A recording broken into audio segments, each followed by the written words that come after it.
Amém, glórias a Deus. Mesmo assentados, mas em sequência, reverência, que estamos desde o início, convido você a abrir a palavra do Senhor Deus em Lucas 19, versículo de 1 a 10. Peço que projetem. Lucas 19, versículo de 1 a 10. Que assim diz: entrando em Jericó, atravessava Jesus a cidade, eis que um homem chamado Zaqueu, maioral dos publicanos e rico, procurava ver quem era Jesus, mas não podia, por causa da multidão, por ser ele de pequena estatura.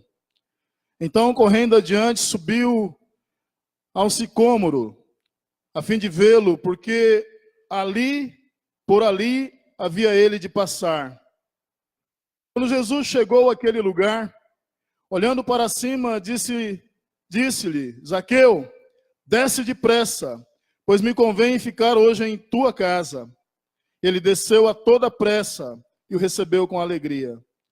Todos os que viram isto murmuravam, dizendo que ele se hospedara com um homem pecador.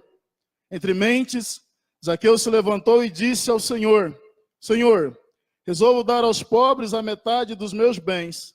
E se em alguma coisa tenho defraudado alguém, restituo 4 vezes mais. Então Jesus lhe disse: hoje houve salvação nesta casa, pois que também este é filho de Abraão, porque o Filho do Homem veio buscar e salvar o perdido.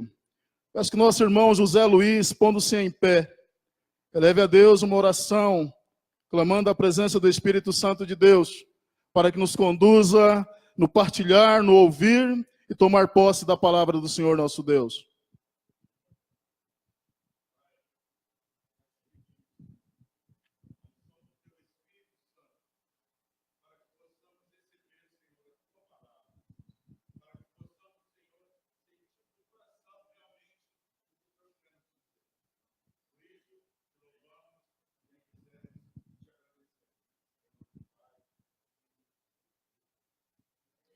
Amém. Glórias a Deus. Amém.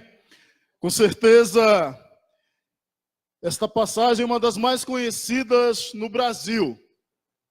Lamentavelmente, não porque o brasileiro estude as Escrituras, mas ela se tornou bem conhecida devido à canção do Regis Danese, como Zaqueu. Apesar de muitas pessoas cantarem, é uma bela canção, poucas pessoas inspiradas pela canção foram às Escrituras Sagradas para ter um contato com a Bíblia Sagrada, para ter um contato com o Evangelho e ali conhecer um pouco mais, não somente a respeito de Zaqueu, mas principalmente a respeito de Cristo Jesus. E nesta noite, o sermão tem como título, como Zaqueu, recebendo ou restaurando nossa real identidade em Cristo. Eu quero, a partir desta narrativa lucana, falar sobre identidade. E para tanto, para que a amada igreja possa melhor compreender o texto e o contexto, o Evangelho de Lucas foi escrito entre 55 e 60 depois de Cristo. Segundo o versículo 3 do capítulo 1 do mesmo Evangelho, assim como o capítulo 1, versículo 1 do livro de Atos, o Evangelho de Lucas foi escrito e endereçado a Teófilo. Há 2 interpretações a respeito de quem seria Teófilo. Há quem diga que de fato foi uma pessoa histórica, alguém que existiu, uma pessoa da alta classe grega. Não era um judeu, era um grego. Outra linha de pensamento diz que não. E na realidade, Teófilo, por força do significado do nome, que significa Theo, Deus, Filos, amigo, Teófilo seria, vamos assim dizer, um mero caso de expressão, Porque Lucas escreve para os gregos e a sabedoria vem dentre os gregos. Então Teófilo não seria uma pessoa histórica, mas toda pessoa que busca, que deseja, que almeja obter a sabedoria. Então toda pessoa que deseja sabedoria pode ser considerada um Teófilo, amigo da sabedoria. Mas é bem provável, e eu sigo com essa linha de pensamento, que de fato Teófilo existiu. Foi alguém que teve contato com o Evangelho de Cristo. Foi um grego da alta sociedade que conheceu a Cristo Jesus. E por isso Lucas escreve o primeiro tratado, que é o Evangelho há pouco lido, e o segundo tratado, que é o livro de Atos, para que Teófilo seja reforçado na fé, para que Teófilo conheça os pormenores da vida de Jesus. E é a partir do livro de Lucas, médico grego, que se converteu por meio das pregações de Paulo, que era companheiro de Paulo, que eu quero compartilhar esta palavra nesta noite sobre identidade. Sobre o que é a nossa identidade, como o mundo nos vê e como Deus nos vê. O que é identidade? Cabe aqui a pergunta. Identidade, do latim identitas, é o conjunto das características e dos traços próprios de um indivíduo ou de uma comunidade. Esses traços caracterizam o sujeito ou a coletividade perante os demais. Identidade é aquilo que nós somos. Identidade é aquilo que nos define.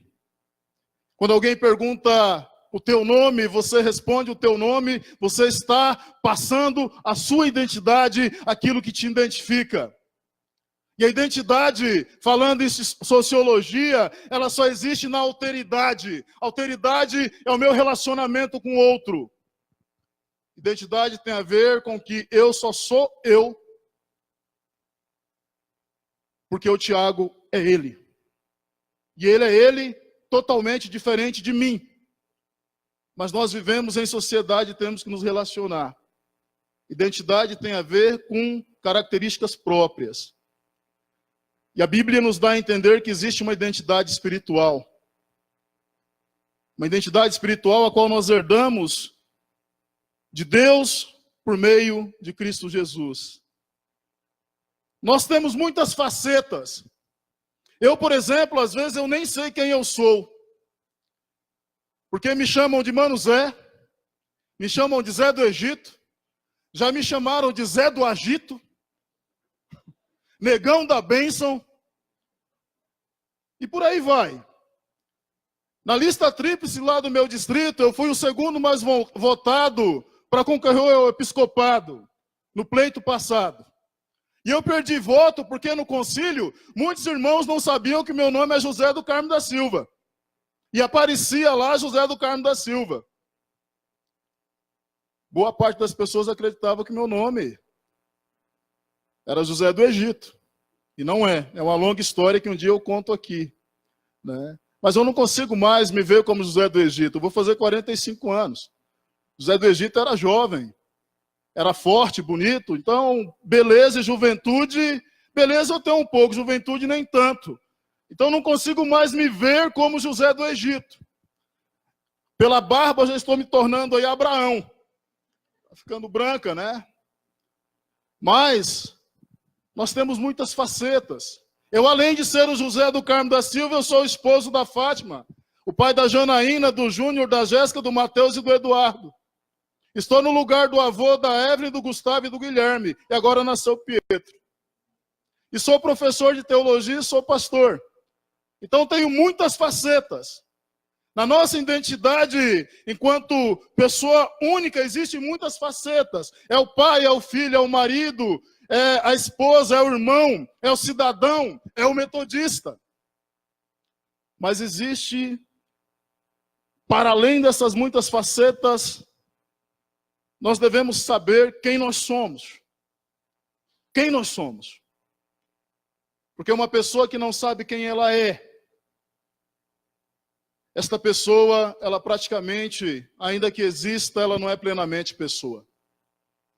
Porque identidade nos confere personalidade. Identidade nos confere o existir. E Zaqueu, a narrativa de Lucas, confere a Zaqueu algumas características que estão no texto. E no versículo de 2 a 4, convido você a acompanhar na sua Bíblia, nós vamos ver essas características que os homens concedem a Zaqueu. Entrando em Jericó, atravessava Jesus a cidade. O relato anterior, Jesus tinha tido um encontro impactante e curado um cego em Jericó. Ele agora vai ter um encontro com um homem que não é cego, ele vai ter um encontro com um homem que não está à beira do caminho, ele vai ter um encontro com um homem que não precisa de esmola, ele vai ter um encontro com um homem que é rico, que é da alta sociedade, ele vai ter um encontro com um homem que tem tudo, mas ao mesmo tempo não tem nada. Ele vai ter um encontro com alguém do povo dele. Zaqueu é judeu. A palavra Zaqueu, ela tem origem no nome Zacarias. E o nome Zacarias significa Javé se lembra. Jesus teve um encontro com um homem que estava à margem do caminho, vivia à margem do caminho, vivia marginalizado. E agora ele vai ter um encontro com um homem que vive em meio à nata da sociedade, que tem tudo, mas ao mesmo tempo não tem nada, porque era corrupto, era odiado pelo próprio povo dele. E era odiado pelo próprio povo dele porque ele cobrava imposto de Roma, ou melhor, cobrava imposto dos judeus para pagar a Roma. E para alguém ser contratado por Roma para cobrar impostos, sendo judeu, o requisito era que esse judeu negasse a fé em Javé, o Deus de Israel, e passasse a adorar o imperador. Então Zaqueu era detestado pelo povo judeu, não somente porque ele cobrava imposto e ia além daquilo que deveria ser cobrado, mas ele também tinha negado a fé no Deus de Abraão. Zaqueu tinha tudo, mas ao mesmo tempo não tinha nada. Zaqueu tinha dinheiro, Zaqueu tinha poder, Zaqueu tinha autoridade. Ele era o maioral dos publicanos. A expressão maioral dos publicanos significa que ele era o chefe dos publicanos. Mateus, que escreveu o segundo evangelho, ele era cobrador de imposto. Ele também era um publicano. E é bem provável que ele estava sob a autoridade, se não de Zaqueu, mas de alguém no mesmo posto de Zaqueu. Que Zaqueu era o chefe. Era o chefe da máfia. Era o chefe da quadrilha.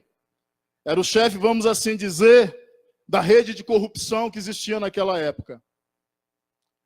Roma deixava ao critério do chefe dos cobradores de impostos, o maioral dos publicanos, cobrar a quantidade que ele queria, desde que passasse para Roma aquilo que era dela.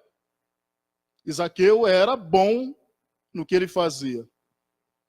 Existem pessoas que são boas naquilo que elas fazem, ainda que naquilo que elas fazem não exista nada de bom. Zaqueu era assim. Ele conseguiu ficar rico, poderosamente rico, explorando. Ele cobrava além. Era um homem detestado, um homem odiado. Então as características de Zaqueu é que ele era maioral dos publicanos, ou seja, ele era chefe, ele era rico e ele era de pequena estatura. Quando a Bíblia fala que alguém era de pequena estatura, nós devemos parar para pensar nesta informação. Porque naquele período os judeus eram baixos, eram de pequena estatura mesmo. Mas quando a Bíblia dá essa ênfase, nós podemos entender que Zaqueu tinha menos do que 1,50 m de altura. Então, de fato, ele era pequeno até para os padrões da época. Era um homem que tinha dificuldade em sair na rua. Era um homem que era detestado. Os publicanos da época eram odiados. Tanto que Jesus conta a parábola do fariseu e o publicano orando no mesmo templo. E o fariseu dizia assim: graças te dou, Senhor, porque eu dou o meu dízimo, porque eu não sou adúltero como esse publicano que está aí do lado. O publicano não tinha sequer coragem de olhar para cima, mas batia no peito e dizia: ser propício a mim, Senhor, que sou pecador. Aí Jesus pergunta para os discípulos: quem voltou para casa justificado? Aquele que se exaltava ou aquele que se humilhava?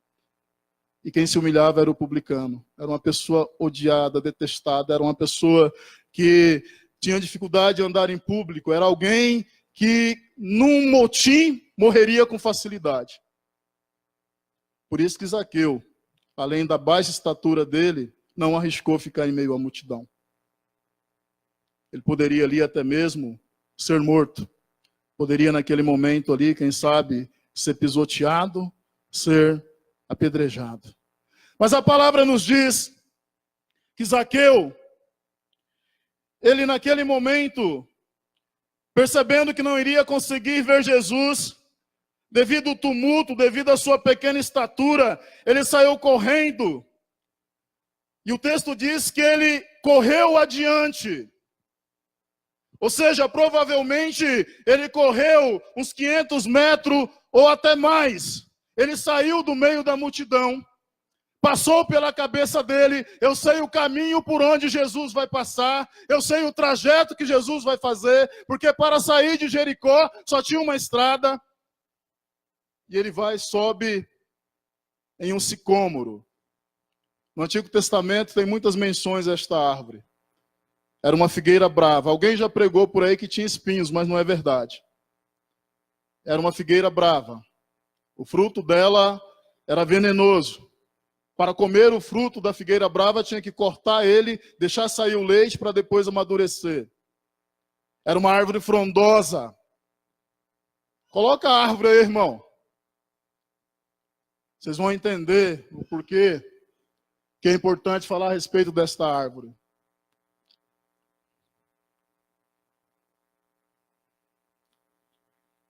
Olha o jeito que era. Esse é um sicômoro que existe ainda em Israel. Foi numa desta árvore que Zaqueu subiu. Zaqueu era um homem de alta... Pode deixar a árvore. Zaqueu era um homem da alta classe, da elite. Era um homem detestado, mas era um homem que tinha consciência dos erros dele, dos pecados dele. Zaqueu queria ser amado. Dentro do coração de Zaqueu pulsava o desejo de receber da parte de Deus e da parte dos patrícios dele uma nova chance. E quando ele ouviu falar que Jesus de Nazaré estava passando ali na cidade dele, na cidade onde havia um entreposto, onde Zaqueu era o chefe, onde todos os impostos coletados, até de forma injusta, era levado para ele, Zaqueu desceu do salto. Zaqueu esqueceu que ele fazia parte da elite e ele correu. Não era comum um homem de alta classe social correr. Era tido como imoral. E era mais imoral ainda um homem de alta classe social subir numa árvore. Quando na parábola do filho pródigo, a Bíblia diz que o pai foi em direção ao filho correndo, isso também é um sinal que Deus quebra todos os protocolos que os religiosos colocam para ir em contra do pecador arrependido. Somos nós que criamos obstáculos. Somos nós que criamos barreiras. Somos nós que colocamos condições. Você tem que fazer isso primeiro, aquilo primeiro, para depois seguir a Cristo Jesus. Jesus Cristo é o caminho e a igreja muitas vezes é o pedágio. E quer cobrar. E cobra. E cobra. O evangelho é simples, igreja. O nosso Deus é um Deus simples. O amor de Deus está acessível a todas as pessoas. É a instituição, a igreja, a religião que muitas vezes complica. Zaqueu tinha esse desejo no coração. E por sentir esse desejo no coração, ele não se apegou à posição social dele. Ele correu. Ele se sacrificou. Ele subiu no sicômoro para poder ver Jesus. Agora imagine você, numa árvore desse tipo, ela é fechada desse jeito. Como que é possível enxergar uma pessoa aí no meio? É impossível. Ninguém consegue. Ainda mais sendo uma pessoa de pequena estatura. Então isso nos leva a entender que Zaqueu queria ver Jesus, mas Zaqueu não queria ser visto por Jesus. Porque ele tinha medo de mais uma vez ser rejeitado. Ele tinha medo de mais uma vez ouvir na face dele: você é um corrupto, safado, sem vergonha. Os judeus detestavam Zaqueu e Jesus era judeu. Ele queria ver Jesus, mas não queria ser visto por Jesus. Ele tinha medo de ser rejeitado, ele tinha medo de não ser amado, ele tinha medo de não ser benquisto. Não existe coisa pior do que a rejeição. Quem já sofreu rejeição sabe. A esposa que já foi rejeitada pelo marido, o marido que foi rejeitado pela esposa, os filhos foram rejeitados pelo pai. Um membro de igreja que foi rejeitado pela igreja, porque a igreja muitas vezes rejeita. A igreja muitas vezes vira as costas. A igreja muitas vezes exige tempos e mais tempos. Como eu disse anteriormente, Jesus é o caminho, muitas vezes a igreja quer ser o pedágio e rejeita. Eu me lembro logo quando eu me converti, me lembro muito do Antônio. O Antônio, nós fomos batizados juntos, isso em Dourados, na Cabeceira Alegre. O Antônio era uma pessoa cheia de traumas. O Antônio não sabia sequer andar de bicicleta, tinha medo de cair. Uma vez tentei ajudar ele a andar de bicicleta, ele tremeu tanto. E era uma pessoa que tinha quase a minha estatura, um pouco mais claro do que eu. O Antônio nunca tinha conseguido se relacionar com alguém, não tinha namorada. O Antônio era tímido. O Antônio se escondia. Fazia de tudo para não ser notado. Fiz amizade com ele. Comecei a ir na kitnet onde ele morava. E um dia ele contou a história dele para mim.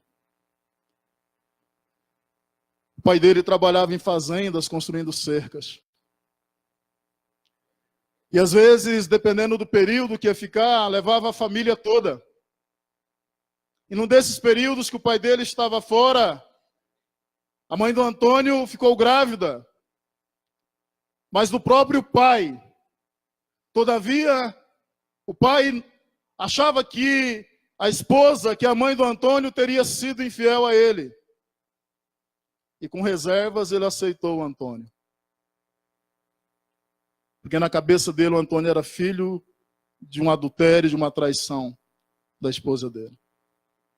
Havia alguns irmãos, uns 3 mais velhos, mas o Antônio era sempre tratado de forma diferente. Era o caçula, mas era o rejeitado. Certa feita, eles foram para a fazenda para construir uma cerca, iam ficar lá muito tempo, e a família toda foi. Ao término da obra, o pai do Antônio pegou a esposa e os 3 irmãos mais velhos, e pegou o Antônio e deu para o dono da fazenda. E foi embora com a família dele. O Antônio virou escravo daquela fazenda. Ali ele trabalhava, não tinha hora para dormir, comia quando dava, apanhava. Quando o sapato de algum dos filhos do dono da fazenda já estava bem gasto, que não servia para mais nada, estava no ponto de jogar fora, eles davam para o Antônio. E quando isso aconteceu com ele, segundo ele tinha 10 anos de idade, quando ele foi abandonado. Ficou naquela fazenda até os 15 anos, vivendo uma vida, nem dá para dizer uma vida de cão, porque existem alguns cães hoje que têm vidas melhores do que muitas pessoas, né? Tem gente por aí que gasta fortuna para fazer um bolo de aniversário para um cachorro, mas às vezes não ajuda uma criança abandonada na rua. Então, dependendo do cão, não dá nem para comparar com a vida que o Antônio teve. Quando ele tinha 15 anos, ele fugiu de lá. Ele fugiu. Fugiu, viveu um tempo na rua, e depois de um tempo, acabou indo parar no estado de Mato Grosso do Sul. Passado um tempo, ele estava lá na igreja. E quando o Antônio contou toda essa história, eu perguntei a ele: mas Antônio, existem tantos programas de televisão que mostram reencontros, pais reencontrando filhos, famílias se reencontrando. Por que você não procura um programa como esse? Ele olhou para mim, baixou a cabeça, as lágrimas rolaram e ele disse: Zé, eu até ouvi falar que meu pai e minha mãe estão em determinado lugar. Falei: por que você não vai até eles? Ele falou: porque eu tenho medo de ser rejeitado de novo. Eu não iria aguentar a segunda vez. Eu não tenho não tem o suporte emocional para ser rejeitado outra vez. Passados anos, o Antônio se casou, ou melhor, foi embora de Dourados, depois retornou lá, estava casado, estava fazendo até um supletivo, estava tentando se reencontrar na vida. Por que eu fiz esse parênteses e falei do Antônio? Porque o medo de Zaqueu era ser rejeitado. O Antônio foi rejeitado não porque ele era mau, mas porque os pais, principalmente o pai, era mau. Zaqueu era rejeitado porque ele era corrupto, mas ele queria ser amado. Ele queria ver Jesus, mas não queria ser visto por Jesus. Por isso que ele subiu nesta árvore, uma árvore que praticamente esconde qualquer pessoa que ali está. Mas é interessante que quando Jesus, ele tem algo para fazer em nossas vidas, e ele deseja fazer algo em nossas vidas, não tem como a gente se esconder dele. É como o salmista diz no Salmo 139, para onde irei, para onde fugirei da tua presença? Se subo aos céus ou se faço minha cama no mais profundo abismo, lá tu também estás. Jesus conhecia o coração de Zaqueu, mesmo sem conhecer pessoalmente Zaqueu. Jesus, sendo Deus, sabia daquilo que estava no coração daquele homem. Jesus, sendo judeu, sabia que Zaqueu era um corrupto, era um ladrão, era alguém execrável, mas ele sabia que dentro daquele coração pulsava o desejo de ser amado, de ser aceito, de ser perdoado. E se você, nesta noite, que veio aqui, assim como Zaqueu, você deseja ser amado, perdoado, ser aceito. Esse mesmo Jesus que encontrou com Zaqueu, que viu Zaqueu, que notou Zaqueu, nessa noite vê você, vê a sua história, vê a sua vida, vê os seus pecados, seus passos errados. E muito mais do que vê, Ele te perdoa, Ele te restaura, Ele te aceita. O nosso Deus é Deus de restauração. Nosso Deus é Deus de misericórdia. Nosso Deus é Deus de compaixão. Nosso Deus é um Deus que vem ao nosso encontro. É um Deus que nos nota. Jesus olhou para Zaqueu e disse para ele: Zaqueu, desce depressa, pois me convém ficar hoje em tua casa. Jesus sabia o nome de Zaqueu, porque Zaqueu era muito conhecido. Era muito conhecido. Seria hoje como um desses políticos envolvido com mensalão. Seria hoje como um desses juízes aí corruptos. Jesus, enquanto judeu, conhecia Zaqueu, e Jesus, enquanto Deus, também conhecia Zaqueu.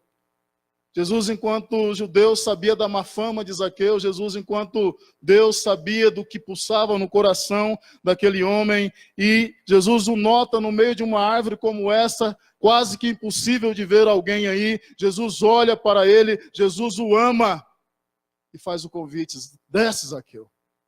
Compete a mim hoje comer em sua casa. Jesus se autoconvida. Se autoconvida.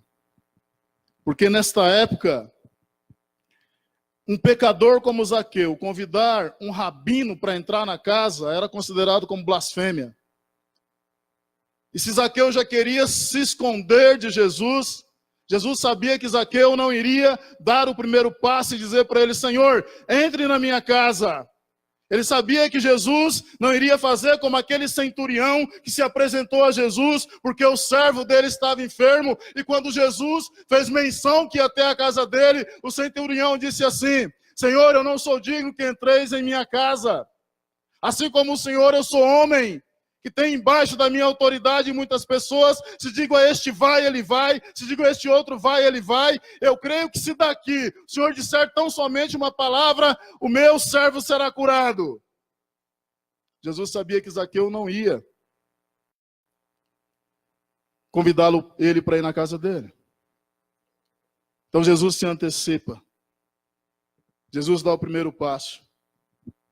Podemos aqui entender aquilo que João fala: nós amamos porque ele nos amou primeiro. A iniciativa sempre é de Deus. Isso na teologia metodista chama graça preveniente. Aquilo que vem primeiro. A iniciativa é de Deus. É Deus quem vem em nosso encontro. É Deus que nos sonda e nos conhece e nos nota mesmo quando nós queremos nos esconder. E Zaqueu desceu, o texto diz que ele desceu com muita alegria. Ele desceu com muita paz. Ele desceu tomado por uma felicidade que há muito ele não sentia. E mais uma vez, aqui no versículo 7, se manifesta o espírito da religiosidade. Todos que viram isto murmuravam, dizendo que ele se hospedara com um homem pecador. Irmãos, o espírito de religiosidade é pior do que o espírito maligno. Aliás, eu desconfio que é um tipo de espírito maligno. O evangelho liberta, a religião prende, escraviza. A graça transforma, a religião deforma. O evangelho diz, creia e viverás. A religião diz, faça isso, aquilo outro será aceito. Os religiosos têm dificuldade em aceitar que a graça existe para quem caiu em desgraça, que o perdão existe para o culpado. Jesus deixou bem claro que ele não veio chamar os sãos ao arrependimento, mas sim os enfermos. Aquelas pessoas não aceitavam que Jesus entrasse na casa de uma pessoa como Zaqueu. Quantas vezes nós temos dificuldades em aceitar as pessoas na igreja assim como elas são? Tem um hino que diz assim, eu venho como estou. Eu venho como estou. E é assim que as pessoas devem se achegar a Cristo Jesus ou à igreja, expressão da casa de Deus da maneira que elas são. Com vício, com pecados de prostituição, com a sua confusão na sua sexualidade. É da maneira que ela está. Porque nenhuma pessoa em sã consciência, a não ser que seja para fazer um check-up, vai no médico se não estiver doente. A igreja existe para pessoas enfermas. Mas muitas vezes alguns que já estão dentro dela, que se consideram sarados, curados, perfeitos, não acolhem essas pessoas. Eu li em determinado livro que uma jovem, essa jovem cresceu na igreja. Ela foi líder do louvor. E começou a namorar um rapaz também da igreja. E como ela era muito jovem, os hormônios fervilhando no corpo, a sexualidade à flor da pele, no momento de fraqueza, ela teve relações sexuais com o namorado e teve a primeira, a segunda, a terceira, ficou presa a isso e surgiu uma gravidez. O conselho da igreja se reuniu, que para nós aqui seria uma clã, e Deus me livre de uma clã dessa. Se reuniu, expulsaram ela e o rapaz. Ao invés de acolher mais uma vida que viria, jogaram os três no mundo. Mas eles amavam aquela igreja, porque foi naquela igreja que eles conheceram a Cristo, ali que eles cresceram. E todo domingo, quando chegava a hora do culto, eles choravam. Porque não podiam nem sequer passar na frente da igreja, foi dada a ordem que era para os membros da igreja nem sequer cumprimentá-los, se afastar deles. Quando alguém passava, via que eles estavam subindo desse lado, virava para o outro lado da rua. A religião faz isso. E quando faz isso, está sob o poder do espírito maligno, porque quem exclui é o diabo, Deus acolhe. Amém? E um dia chorando na presença de Deus, chorando mesmo, houve uma manifestação poderosa do Espírito Santo, e a moça ouviu no coração dela, chamada locução interior, uma experiência mística. Quando você ouve no seu interior Deus falando contigo, Deus falou para ela assim, não fique triste não, minha filha. Não fique triste porque você não pode entrar naquela igreja lá. Faz muito tempo que nem eu mais entro lá. Faz muito tempo que nem eu mais entro lá naquela igreja. A religião substitui o lugar de Jesus. E às vezes a igreja nem se dá conta. Nem se dá conta que está vivendo na esfera da religiosidade. E como Apocalipse 3:20 diz, Jesus ficou de fora, batendo. Ficou lá de fora, esperando. Ficou lá de fora, tentando entrar. Eis que estou à porta e bato. Se alguém abrir, eu entrarei e cearei eu com ele e ele comigo. Mas Zaqueu não se deixou vencer pelos religiosos. Zaqueu, na presença de Jesus, Jesus na casa dele, Jesus não falou palavra nenhuma, Jesus não proferiu sermão algum, Jesus não apontou o dedo na face de Zaqueu, Jesus não lançou em face de Zaqueu os pecados dele, não falou de fogo e enxofre, não mencionou o inferno, não clamou principados e potestades, não repreendeu demônios em Zaqueu, simplesmente se fez presente.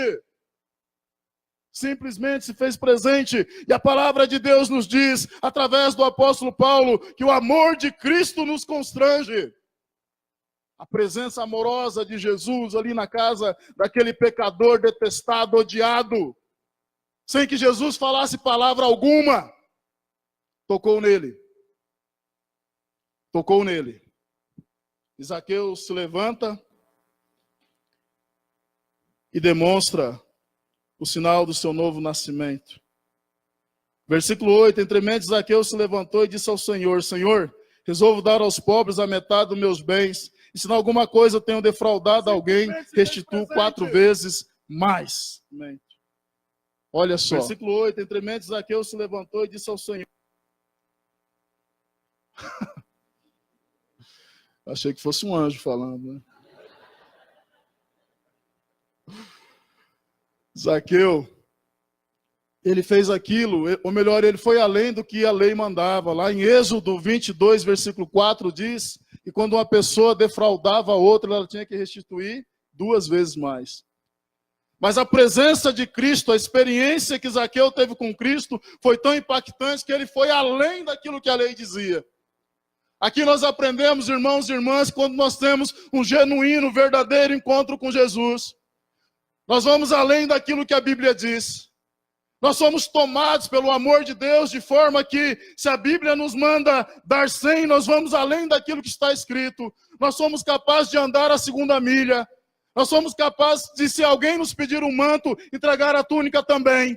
A verdadeira conversão faz com que a pessoa procure agradar a Deus para além daquilo que está escrito no sentido de obediência. Não faz somente o que está escrito, porque está escrito. Mas em amor, vai além daquilo que está escrito.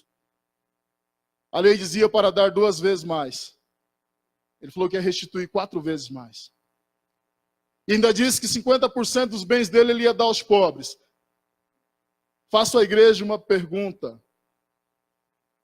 E se alguém quiser arriscar, eu espero uma resposta.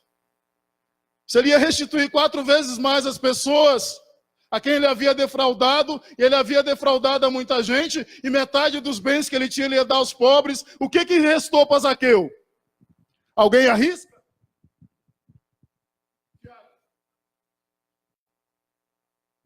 Só a salvação. A única coisa que restou para Zaqueu foi Jesus. Porque 4 vezes mais ia comer 50% que ele tinha. E os outros 50% ele ia fazer o quê? Dar para os pobres. Sobrou o quê para ele? O Rei dos Reis, Senhor dos Senhores. Sobrou o melhor, sobrou Deus. Diferentemente da atitude do jovem rico, que se considerava um sábio, um detetor do conhecimento da lei, que se apresentou a Jesus, querendo agradar Jesus, chamando Jesus de bom mestre. E Jesus disse para ele que não há outro bom a não ser Deus. E perguntou para ele se ele conhecia os mandamentos. Ele disse que não somente conhecia, como guardava também. Jesus falou: uma coisa só lhe falta. Vai e vende tudo que tem, distribui aos pobres, depois vem e me segue. Mesmo Jesus falando isso com o jovem rico, ele não fez. Aqui Jesus não falou palavra alguma. Só a presença dele constrangiu Zaqueu. E Zaqueu, tocado pela presença de Deus, decidiu fazer aquilo que o jovem rico se recusou a fazer. É o amor de Cristo que nos constrange.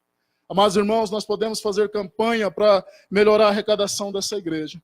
Nós podemos fazer campanha para que traga um leite para o acampamento que vai acontecer. Nós podemos fazer campanha aqui para a cesta do amor que nós vamos passar a coletar aqui na igreja, em um Moisés grande aqui, que vai fazer parte do ofertório para formarmos cesta para ajudar os necessitados. Eu posso falar, eu posso insistir, eu posso fazer tudo. Mas se o amor de Cristo não constranger vocês, nada resolve. É o amor de Cristo que constrange. Seu filho que se afastou da igreja, para de dar sermão, para de dar bronca. Vem para a igreja você e ora por ele. Ore para que o amor de Cristo constranja. E quando você menos esperar, ele está vindo. É o amor que transforma, é o amor que impulsiona, é o amor que nos move. E aqui sim, agora encerrando, se manifesta a verdadeira identidade de Zaqueu. Zaqueu não é mais o ladrão. Zaqueu não é mais o corrupto. Zaqueu não é mais o detestável. Zaqueu não é mais aquele homem que deixou de adorar Javé, o Deus de Israel, para adorar a pessoa do imperador romano. Versículo 9. Então Jesus lhe disse: hoje houve salvação nesta casa, pois que também este é filho de Abraão. Porque o Filho do Homem veio buscar e salvar o perdido. A verdadeira identidade de Zaqueu foi restaurada. Foi restaurada por Cristo. Foi restaurado com o encontro com Cristo. Quando nós encontramos Jesus, ou Ele nos encontra, a nossa real identidade é restaurada. Nós somos transformados. Deixamos de ser aquilo que o mundo diz que nós somos e nos tornamos aquilo que Deus, antes da fundação do mundo, antes do nosso nascimento, determinou que nós sejamos. Eu quero convidar você a pôr-se em pé, em nome de Jesus. Eu quero convidar o pessoal do Ministério de Louvor. Nós vamos cantar a música que eu falei do Regis Danese. E eu quero convidar você aí mesmo no seu lugar. Não vou chamar aqui à frente, porque essa questão de todo culto fazer chamada à frente vira uma coisa muito mecânica. Acaba virando mais um ato religioso. Às vezes é bom, mas quando começa a fazer demais, aí está na hora de repensar. Então aí onde você está, Jesus também está aí. Amém? Aí onde você está, você vai entregar a sua vida a Cristo. Durante a canção você vai fazer a sua oração. Você vai pedir para Jesus restaurar a sua identidade.